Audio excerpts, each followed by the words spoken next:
Right, I need to say right from the start that this title isn't exactly accurate. It's not so much a derivation, it's more of a heuristic tool. This is for teaching A-level students, UK A-level, English and Welsh A-level students, sort of age 17 to 18, pre-university, all about the Schrodinger equation, how we can show that it kind of makes sense. Because you see the Schrodinger equation in a poster on a wall or on a website, and it just looks so weird. So I'm just going to show that it's not that weird. I'm not really going to use the Schrodinger equation here, we're just going to come up with the equation. And our starting point is going to be that our energy of a particle is going to be equal to hf. Now we're using an f instead of a nu for frequency because that's what A-level students are more used to seeing. And this is the Planck's equation, but we're going to write it a different way. So we know that omega is equal to 2 pi f. A-level students ought to know that. And so we could rearrange this to say that f is equal to omega divided by 2 pi. And we also have something called the reduced Planck's constant, h bar, which is just h divided by 2 pi. That's going to be helpful because otherwise we're going to get 2 pi's all over the place in our equation. So we can substitute these into Planck's equation, the Planck-Einstein equation. Instead of h, we're going to put 2 pi h bar. And instead of f, we're going to put omega divided by 2 pi. You can see the 2 pi's cancel. So our energy of our particle is h bar omega. Okay, that's fine. And I say particle, I'm using the term quite loosely. It's some quantum phenomenon. So that equation is going to be useful, that equation is going to be useful for later. Now let's have a look at momentum. The momentum of our particle is h over the de Broglie wavelength. That's de Broglie's relationship. And we have a quantity called the wave number, which we can define as 2 pi divided by a wavelength. So we could say that the wavelength is therefore just 2 pi divided by a wave number. You might think, why on earth are we doing that? Well, we're going to express our wave function in terms of omega and k, rather than in terms of f and lambda. We could have stuck with lambda and f, but then the Schrodinger equation will look different to how it usually looks to people.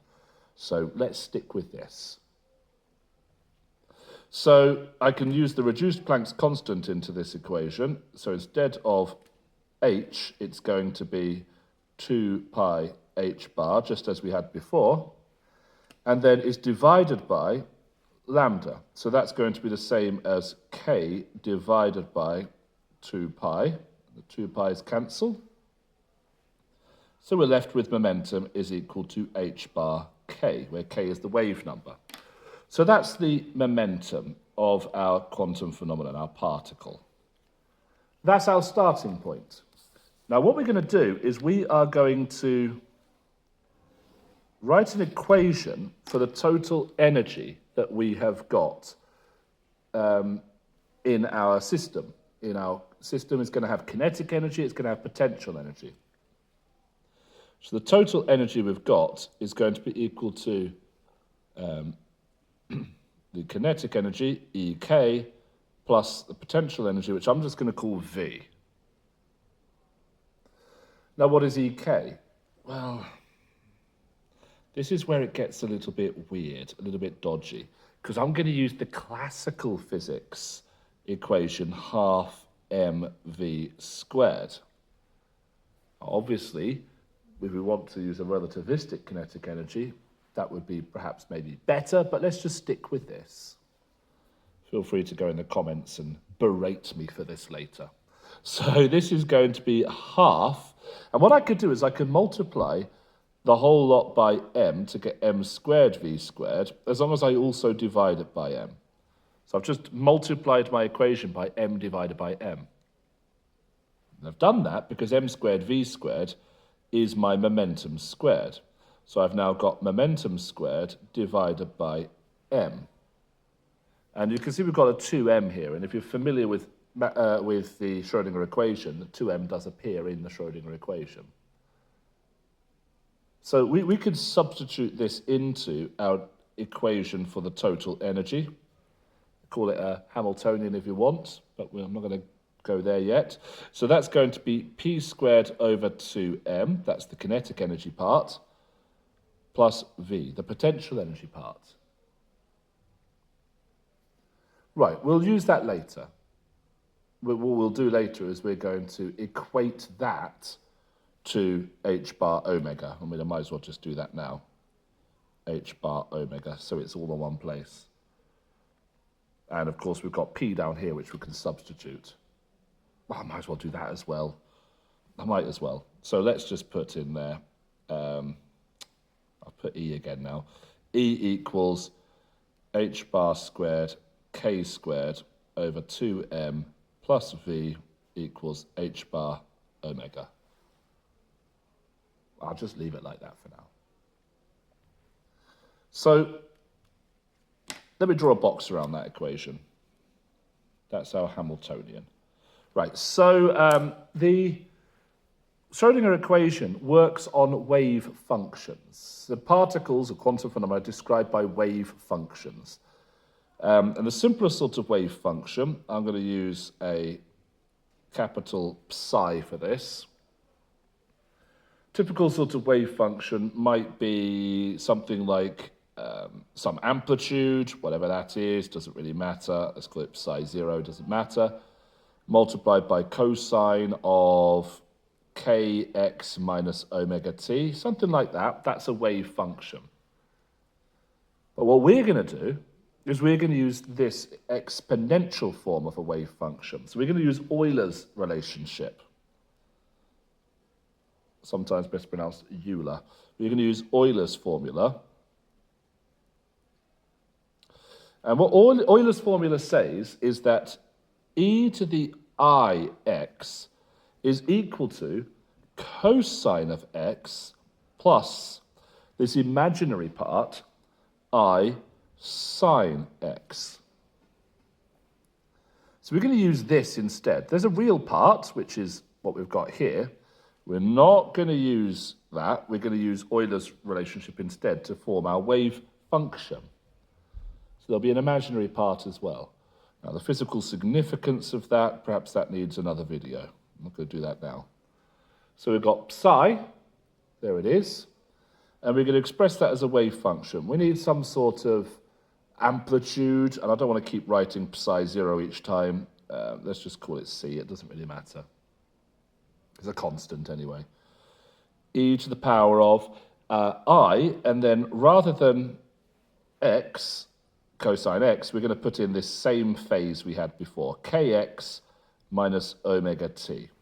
And that's why we wanted things in terms of wave number for k and in terms of omega for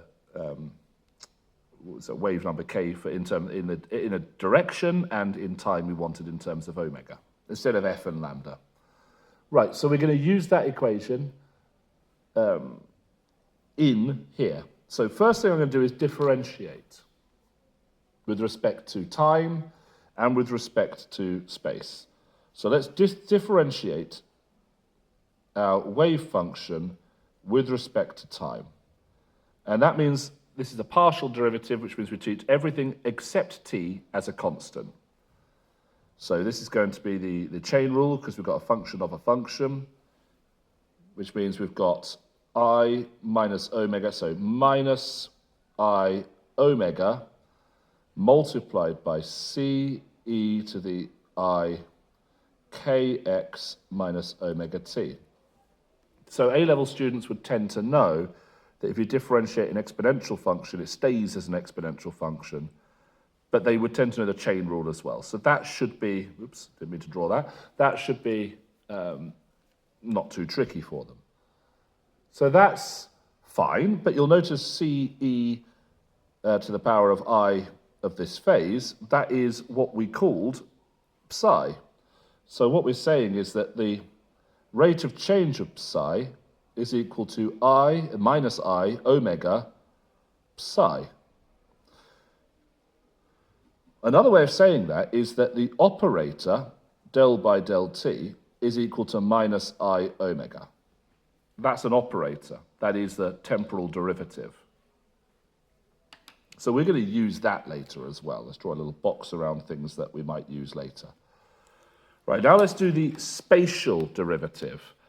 And for reasons, we're going to do spatial derivative twice. We do the second spatial derivative, but only one temporal derivative. The reason is I know what the finish line is of this particular derivation. So I know it's not really a derivation. So let's do the first spatial derivative. So del psi by del x. What's that going to be? Well, ik, so ik, and then where is it? Here it is, ik, and then, well, it's what we had before, so c e to the I of our phase, kx minus omega t. Okay, no big deal. We're going to do that a second time. So del squared psi by del x squared is how we usually write that. So we multiply by another ik, so that's I squared k squared. Now, of course, I squared, that's the square root of minus 1. Squared just becomes minus 1. So we end up with something that's not imaginary anymore. Because right now, this over here, I is imaginary. Excuse me. So we can now substitute our psi into this. That's the same as I squared k squared psi. And so our operator is going to be del squared by del x squared equals I squared k squared. Well, I squared is just minus 1 multiplied by k squared. So let's write it again because that looks silly. Del x squared equals minus k squared. There we go. So that is our operator. Oh yes, I should also do something about this. I've got this, but if I want to say omega equals and k equals or something like that, so I can substitute them down into here, although I keep that as k squared because there's a k squared there. But if I want to get this in terms of omega equals, I could divide through by minus I, but that does something interesting. Let's just move that to one side. Let's get a blank piece of paper. Let's move that to one side for a bit and look at what interesting things happen with I. So I, as we know, is the square root of minus 1, right? Which we could write as minus 1 to the power of a half. So what about minus I? Well, minus I could be written as minus 1 times I, which is minus 1 to the power of a half. Or it could be written as minus 1 to the power of a half divided by minus 1. That would do the same thing, minus 1 to the power of 1. It would do the same thing. That would turn that into a negative. So we could rewrite this minus I as minus 1 to the power of a half minus 1 to the power of negative 1. It amounts to the same thing, which is minus 1 to the power of minus a half, which is the same thing as 1 over minus 1 to the power of a half, or 1 over square root of minus 1, 1 over I. So we're saying that minus I is the same as 1 over I. So we could use that. We could use that here and get this equation down here in terms, so it says omega equals, so omega is the subject. So omega equals, rather than saying minus I, that's 1 over I. So this is just going to turn into I del by del t. Well, that's nice. I prefer that. That's a nicer one. I should have drawn a green box around that one, not the one before it. And this one here, let's do k squared equals minus del squared by del x squared. That's nice. I should have drawn a green box around that one, because I can substitute, let's get some pens out so I can point at things, the k squared straight into my Hamiltonian up here, and I can substitute my omega straight into my Hamiltonian up here. So let's do it. Let's do exactly that. My h bar squared divided by 2m is then multiplied by k squared, which is minus del squared by del x squared, like that, plus v equals h bar, and it's omega, so it's h bar multiplied by I del by del t. Well, that's an operator. It needs to operate on something, but we know that it has to operate on this wave function here because that's what we used to get to this stage. So let's tidy this up a little bit. Let's maybe put some minuses all on or outside the brackets and things like that. So let's say that minus h bar squared over 2m del squared by del x squared plus v has to equal I, we like putting the I first, h bar del by del t. Or you could subtract this from both sides and say it's equal to 0, or whatever. So what we can now do is we can use this on a wave function. This is our operator. Let's use it on a wave function. So we're going to go minus h bar over 2m del squared over del x squared plus v, operating on the wave function psi, has to equal I h bar del by del t, operating on the wave function, oh, that looks bad, psi. Excuse me. Well, that's it. I mean, I could multiply it out, perhaps. We don't really need to, but I could multiply that out. But that's it. That is the Schrodinger equation, the time-dependent Schrodinger equation, because what we're saying here is that psi is a function of x and a function of t, which is equal to some constant e to the I kx minus omega t. And that is a solution to this because that's how we derived the thing.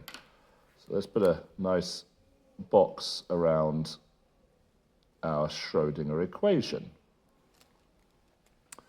Now, if we wanted to make this more general, because this Schrodinger equation is one-dimensional, it only varies, it's only for quantum phenomenon in the x direction, so particles in the x direction.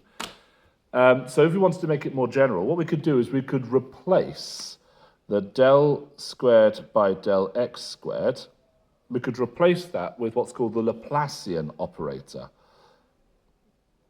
for 3 dimensions. That's nabla squared. Now, students wouldn't necessarily have met nabla squared, or even nabla, so I will write down here what it is, and I think this deserves a video all of its own for A-level students, so they can have some appreciation. But in my last video about deriving the speed of light from Maxwell's equations, I mentioned nabla then, so I think that's okay. So that's what we mean. So we could replace the del squared by del x squared with nabla squared. And our equation becomes minus h bar over 2m no, that's what we're not doing. Let's try that again. Minus h bar over 2m. And instead of del squared by del x squared, nabla squared plus v, operating on our wave function, is equal to I h bar del by del t operating on our wave function. And so that's often how you'll see it written, because that's more general. That's a three-dimensional